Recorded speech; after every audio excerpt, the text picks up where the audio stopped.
الله الرحمن الرحيم وقضى ربك ألا تعبدوا إلا إياه وبالوالدين إحسانا صدق الله العظيم.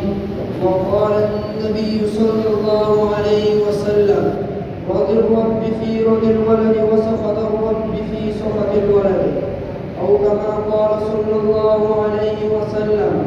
محترم اساتذہ کرام اور میرے بزم انور کے جانے دوستوں، السلام علیکم ورحمۃ اللہ وبرکاتہ۔ آج کے اس بارونق مجلس سعید کے توسط سے بندہ ناچیز آپ حضرات کے سامنے والدین کے حقوق کے عنوان سے چند معلومات پیش کرنا چاہتا ہے۔ دعا کرے اللہ تعالیٰ مجھے سچ کے لیے توفیق عطا فرمائے۔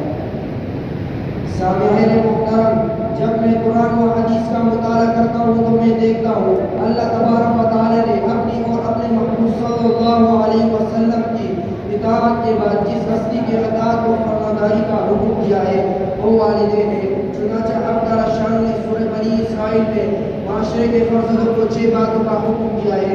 اللہ تعبدوا الا اياه، خدا کے سوا کسی کی عبادت مت کرو۔ وبالوالدین احسانا، والدین کے ساتھ اس نے سلوک کرو۔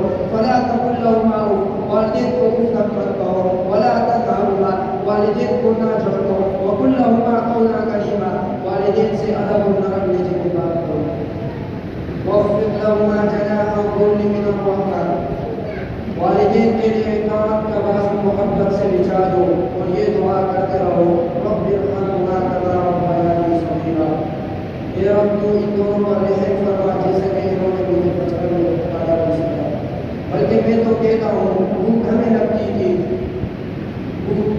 لگتی تھی رحم والدین کو ہوتا تھا، پیاس ہمیں لگتی تھی تو رحم والدین کو ہوتا تھا، سردی ہمیں لگتی تھی تو رحم والدین کو ہوتا تھا، گرمی ہمیں لگتی تھی تو رحم والدین کو ہوتا تھا، بیماری ہمیں لگتی تھی تو رحم والدین کو ہوتا تھا، تکلیف ہمیں پہنچی تھی تو رحم والدین کو ہوتا تھا۔